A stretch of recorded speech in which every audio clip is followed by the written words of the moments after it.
Today we're going to be looking at not one, but two statues of Nezuko, with the first being a little sus, capturing her fight against Daki, and the second will bring a grown man to tears.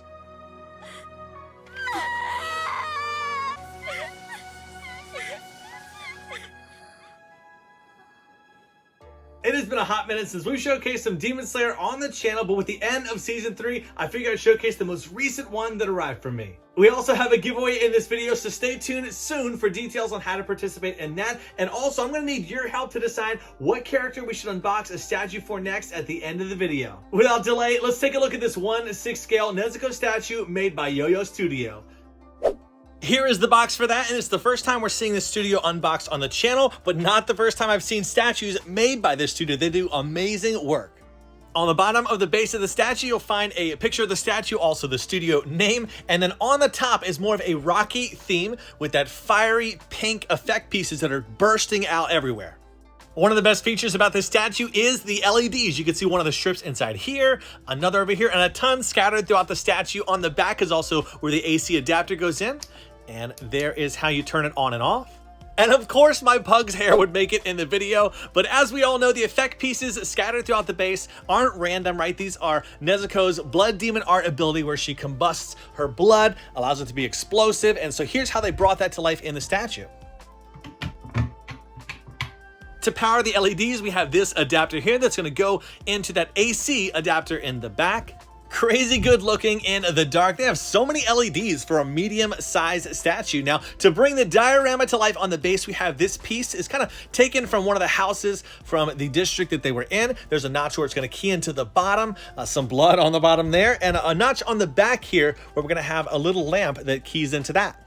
Now, I got this statue from Favorite GK. Unfortunately, this was supposed to come with some LEDs inside of here that you turn on. Mine did not. I contacted them, and their customer service is amazing. That's why I always use them. And so here's what it would look like if it did illuminate, but unfortunately it did not.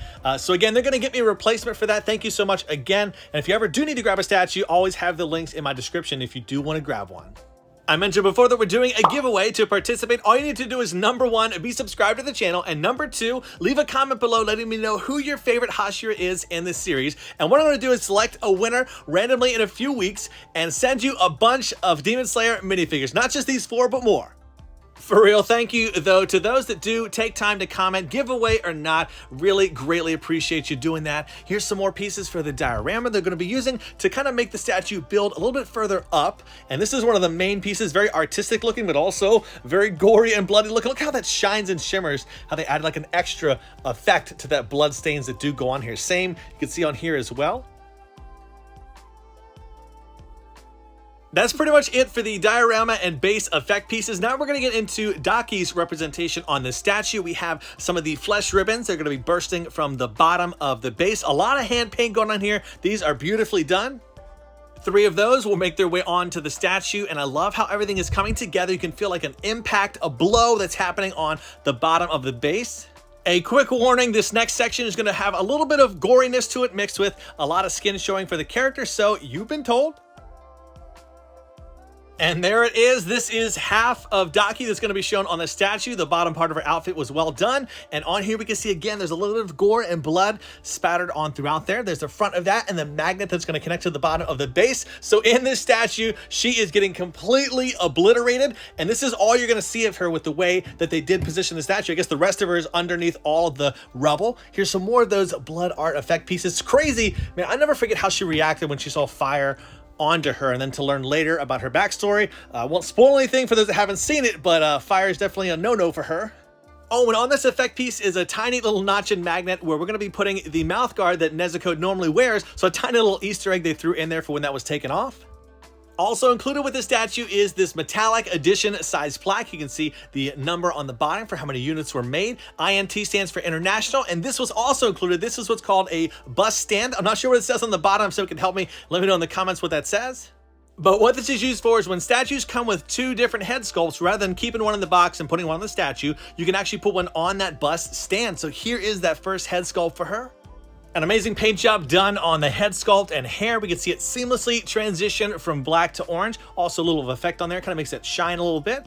And man, oh man, did they capture the likeness of her face in this moment so well, almost like psychotic looking, but we know what she was going through in this form and moment in the series. Here's the second head sculpt here, so the mouth is going to be closed for this one, and the eyes are pointed a little bit more downward looking at what's going on below. So here's those two side by side.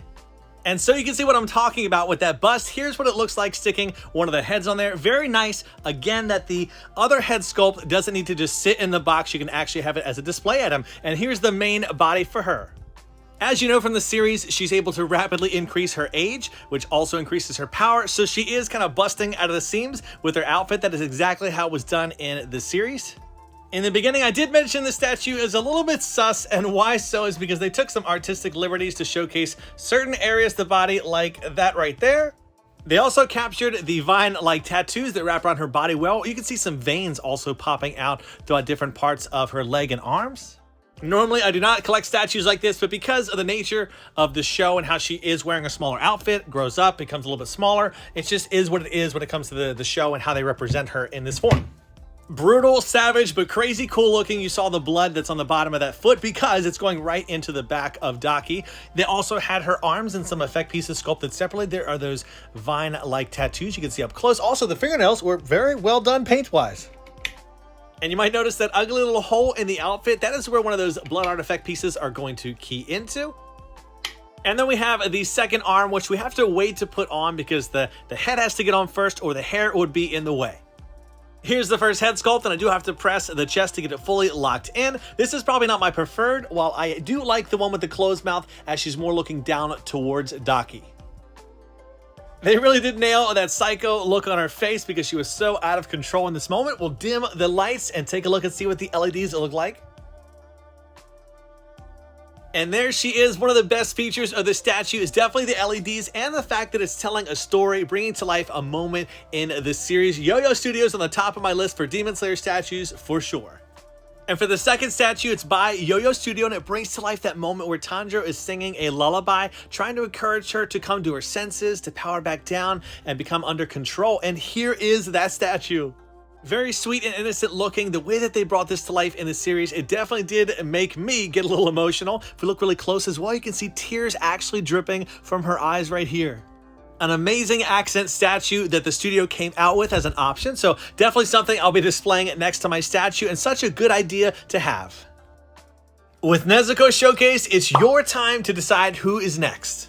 What about a statue of Zenitsu? Or we could maybe do one of Rengoku, or even Akaza. Or what about Rengoku versus Akaza? And I can even have one of Tengen, and then there's one of Shinobu as well. So I have a statue ready for each. Let me know in the comments which one you want to see. As always, I'll see you in the next. Do what you love and love what you do. Bam out!